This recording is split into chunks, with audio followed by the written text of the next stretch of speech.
My biggest problem in life is that I just get super messy with all of my exes. So let me get this straight. She broke your heart. I hate regret with every bone in my body. It really sucks when you're not attractive because men completely ignore you, right? In my 6th year of taking the pill, I started to notice my mental health was at its all-time low. Getting married was the worst decision of my life. I think we need to normalize regretting having your children. No, I can't be the only one seeing these videos of these middle-aged white women crying. I invest in this process not for months, but for years. I shouldn't have forgiven him so much. I should have left at the first red flag. A mother say that they regret keeping their child. My top 3 biggest regrets. What's something you regret the most in your life? Not appreciating my parents when I was younger. They say no regrets, but let's be real. We all have that one decision that still haunts us at 2 a.m. In this video, women spill their biggest regrets, from love gone wrong to career choices they wish they could undo. It's raw, it's real, and a little too relatable. Hit subscribe. We're crawling toward 1K before the month ends. Don't make not subscribing your next regret. So let me get this straight. She broke your heart. She got with another guy. She came back to you.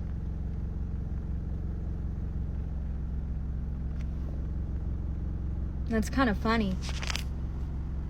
Her plan A didn't work out. Now you're her plan B. My biggest problem in life is that I just get super messy with all of my exes, and my sister said that I should see a therapist. I don't need to see a therapist. I know why I'm like this. All of my very serious ex-boyfriends really did me dirty, and I'm not saying that I was the best person or I didn't make mistakes or I wasn't in the wrong sometimes, but at the end of the day, like, they all effed me over in like a pretty serious way. And for that reason, I want them to suffer. I want them to have regrets. I want them to think about me all the time. I want them to think about what a bad person they were. And I just can't let that go. I know that's unhealthy, but like, that's just all it is.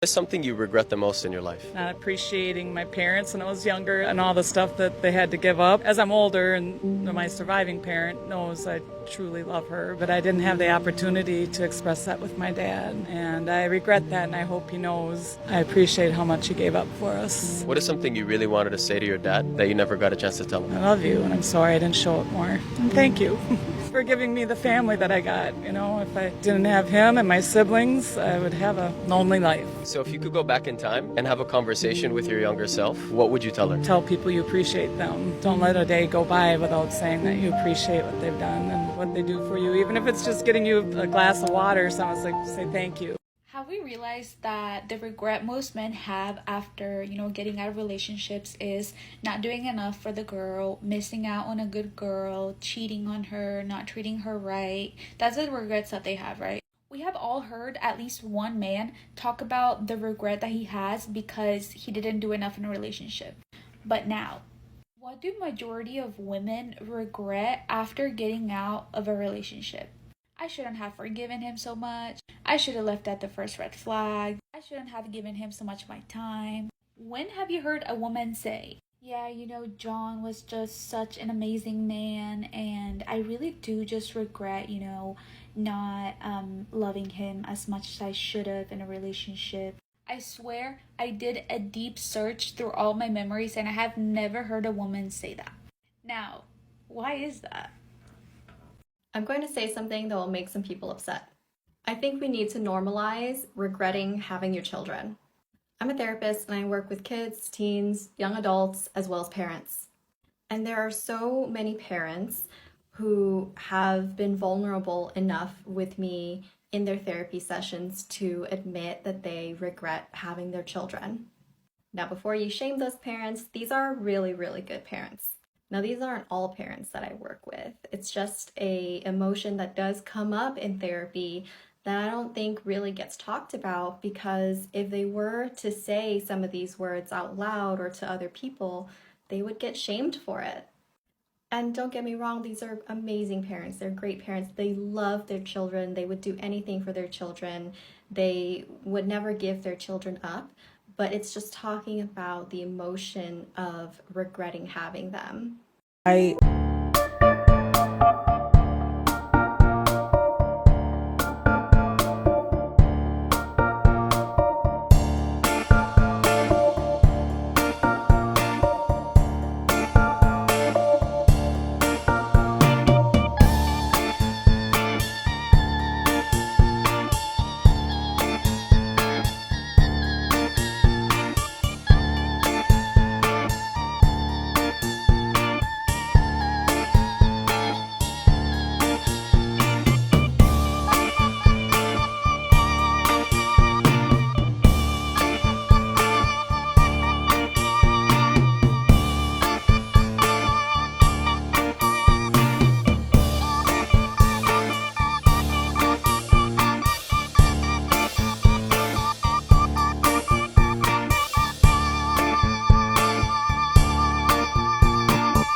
wholeheartedly. My top 3 biggest regrets.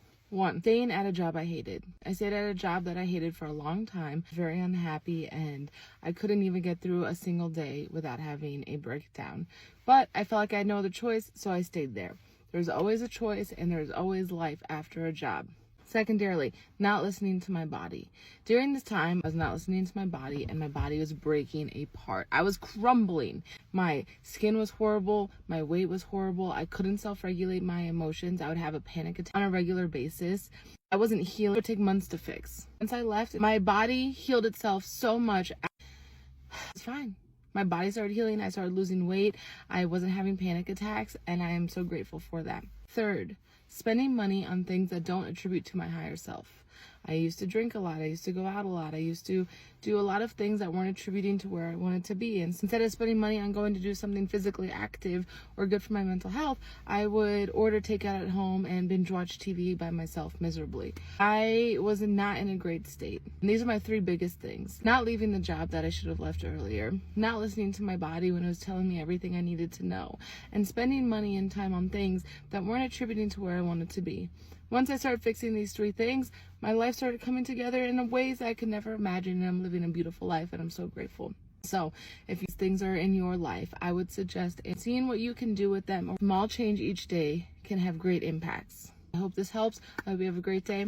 Bye, guys. Me and my fiance almost broke up because of the birth control pill. I was on the pill for 8 years of my life and started taking it when I was 15 because I had bad periods and it was my only option. In my 6th year of taking the pill, I started to notice my mental health was at its all-time low. My anxiety was through the roof. I felt so angry 24/7 to the point where I even smashed my laptop screen once. It was so scary. It genuinely felt like there was like a demon inside of me controlling me. At the same time as my mental health being the worst it's ever been, I also started to feel so out of touch with my fiance and our relationship. To the point where I even started to question everything. I didn't even know if I was still attracted to my fiance at one point because I just didn't even have the desire to want to be intimate, which was just so unlike me. It was almost as if the pill completely stopped me from feeling any positive emotions and even stopped me from feeling love. After feeling like this for over 9 months, I figured out that it must be the pill that was the only option. I stopped taking it completely, and within a week, I was a different girl. I honestly felt like I'd fallen in love with my fiance all over again. But obviously, this is just my experience with the pill and what it did to me and my body, and it does affect everybody differently. But it's just so scary that the birth control pill would have led me to a decision based off my emotions that I had no control over. It really sucks when you're not attractive because men completely ignore you, right? So you're a little unhappy because you're not getting any attention. But if you're mediocre looking, like I've been my entire life, you kind of get attention and then they fake pretend to like you just to use you, waste your time, use your body. So you're just wasting all of your time and you're deeply sad inside. And if you're lucky, you get angry and fight back and leave, like I did. But if you're really pretty, you get chased after all the time, and sometimes in a scary way, but you get chased after, desired, promised, all the promises, but you live in delusional land thinking that it's true love when really you're just feeding this guy's ego fairy tale. You may be staying at home building a home with children, all the while he's building his career to leave you for a younger person. What's worse? I almost feel like being ugly is like the best thing that could happen to a woman, because then you're not wasting your time with a man and you're building yourself and you're building your intellect and your career and your talents. The only thing I've ever regretted in my life wasn't getting my education, wasn't the time when I was single, because that was the time I grew the most, actually. It was the time that I spent with a man. Getting married was the worst decision of my life. I got married at 21, and now at 25, I realize what a mistake I made. I'm an educated professional with multiple degrees, while my husband only has a high school diploma. Somehow, his entry-level job is still more important. His hobbies are more important. His time is more important. His preferences hold more weight. Everything is centered around him. I want a divorce, but I don't want to split time with our child with him. He cuts every corner possible while parenting, and I'm worried about the sort of care my child would receive while with him alone. I live with this excruciating knowledge that I settled, and it's only made my life worse. Because of his lack of career prospects, I'm the breadwinner, the primary household manager, the default parent, and the list goes on. I've told him ad nauseum how all of this impacts me, but it's clear he doesn't care. I'm but a star in his orbit, and that's what he expects in perpetuity. The best advice I can give young women is do not marry a man unless you're willing to take care of him, almost like a mother cares for a child. I sit and daydream about how much easier my life would be if he wasn't in it, single motherhood and all. Ain't gonna hold you. I ain't really here for the girls coming online talking about how they got their surgeries because of insecurities and they let social media get to their head and shit like that, because when we as the people tried to say that, we was broke as hell. We ain't had the money to get it. If we had the money to get it, we would have did it too. And that we need to shut the fuck up because y'all are wrong about the real reason we're getting these BBLs. Like I seen Lotto say, oh, my body was T. Like before I got my surgery, my body was T. Yes, your body been T, Lotto. I remember I seen a picture of you. You was on the tree. You had a swimsuit on. You saw your tattoo, everything. Your ass was fat then. I have no idea why you went out there. I think that was even before your BBL. I don't know why you went out and got your BBL. Crazy as hell. Jada Wade talking about she got her first cosmetic surgery at 18, 19. Baby, you're a little ass girl. You're a teenager. I don't understand why you feel like you need a fat ass and big ass titties at 18, 19. But when we try to say, oh, you know, that was a little crazy, that was a little crazy. We didn't say you looked horrible or nothing. We just said it was a little crazy. We got called broke. You feel me? Y'all, we was told to shut the fuck up because if we had the funds, we would do it too. But now the real reasons of why y'all getting these surgeries is coming out. And just like we supposed to feel that. But it's like we been saying that. We been knew the reason y'all was getting these BS. We're not slow. No matter what type of story y'all tried to sell us, we knew the real reason. So I'm just saying, nothing that you're telling us is nothing we didn't already know. There's a common myth, I just saw someone putting it out there again recently, directed towards women, probably because they've been conditioned to tune into, attend to, take responsibility for the relationship. And when it comes to a hetero relationship ending, it's much more likely that she's ended it.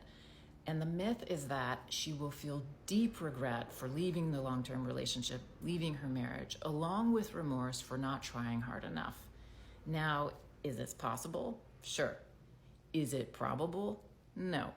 What actually plays out for most women in a relationship that's devolving?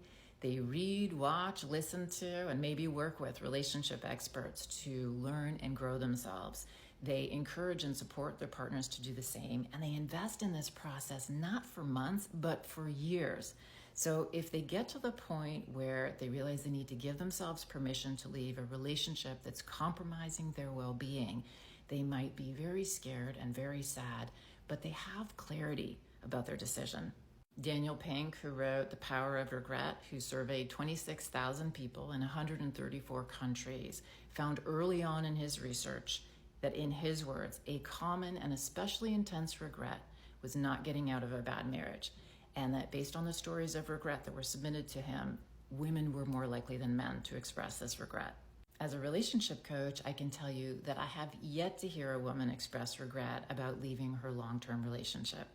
As a woman who left a long marriage to a good and kind man, I can tell you I haven't had one moment of regret since I left, in large part because of the exploration, discovery, learning, growth process that led up to the moment where I knew I have to give myself permission to leave. No, I can't be the only one seeing these videos of these middle-aged white women crying on the internet after they forcibly divorced their husband. Like the husband, it came out of left field for him. She's like, I need to find myself. I gave up so much to love you and da-da-da-da. Like, he ain't cheat or nothing. Like, she just over the relationship. And then, bro, here be the craziest part. She'll hop back on the internet crying like, dating is hard.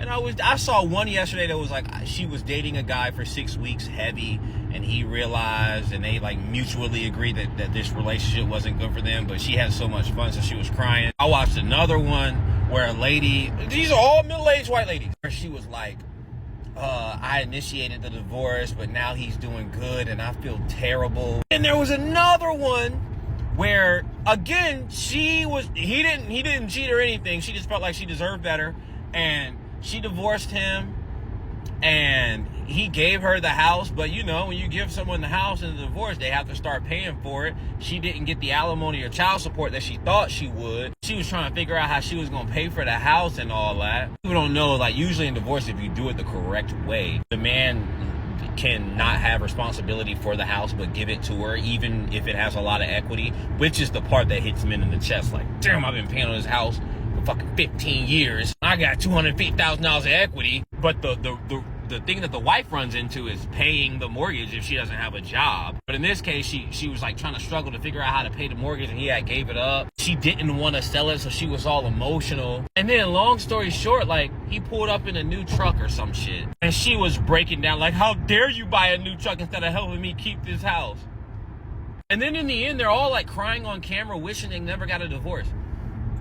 Bro, if I were one of y'all, I would just, I swear to God, I got too much pride. I would never admit that I've made that big of a mistake. I would just shut up. I would just suffer in silence. What are you looking for when you get online saying that? I made the biggest mistake of my life. I did X, Y, and Z because I felt like I deserved better. No man is giving me better. Now my life is falling apart. I want my old marriage back. Baby, you gotta keep that in the DMs. You gotta, like, go beg him privately. What the fuck is this? I'm really here for y'all. Stop doing that. You look crazy. I post a lot about my solo pregnancy, about how I was single and pregnant from very early on in my pregnancy. Always wanted my son. I wanted to have him regardless of what his decision was, to be involved or not. And something I will say is that I have never heard a mother say that they regret keeping their child. But every single time that I post a video about my story, I am always flooded with comments of women saying that they did not keep their baby and that they regret that decision. And I think that is something that we need to talk about more, because I feel like a lot of people glamorize abortion and glamorize the choice not to keep your child. They're like, oh, I'd run to the clinic. Oh, I'd be at the clinic so fast. But I don't think that it's talked about enough, the fact that that is a decision that you are going to have to live with for the rest of your life. Like, there is so much regret tied into that for a lot of women, like more so than we hear about. The saddest part is that a majority of these women don't want to give up their baby. They don't want to make the decision not to keep their child. If they felt like they could do it alone, if they felt like they had the support, if he had told you, keep the baby, we can do it together, you would have had the baby. The only reason why a lot of these mothers decide not to keep the child is because they are afraid that they are not strong enough. They are not capable of doing it alone. Society tells us, like, oh, every kid needs a mom and a dad. Like, if your kid doesn't have that, he's at a disadvantage. Like, you might as well, like, do the better thing and not have that child, which is so far from the truth. Like, so far from the truth. And I am a perfect example of that. Like, I did it alone for the first 16 months of my child's life. And now he has a 2-parent household, right? My boyfriend has stepped into that father role. I just think that the most important thing that I would tell to any mother who is in this position, finds herself making this decision, obviously everybody can make that choice for themselves. Make whatever choice you think is best for you. But what I will tell you is, do not make a permanent decision based off of temporary circumstances. Just because you are single right now in this moment does not mean that you will be single. Does not mean that you're going to forever be a single mom and that your child's never going to have a father figure. Just because his father decides not to be an involved parent does not mean that your child will be at a disadvantage, does not mean that you're not strong enough to do it alone, does not mean that your child will not have a happy, healthy, and full life. You are strong enough to do it alone. And if you feel any sense of doubt within you that you want to keep this child, I would tell you to do it, because that is not a regret that you want to live with for the rest of your life.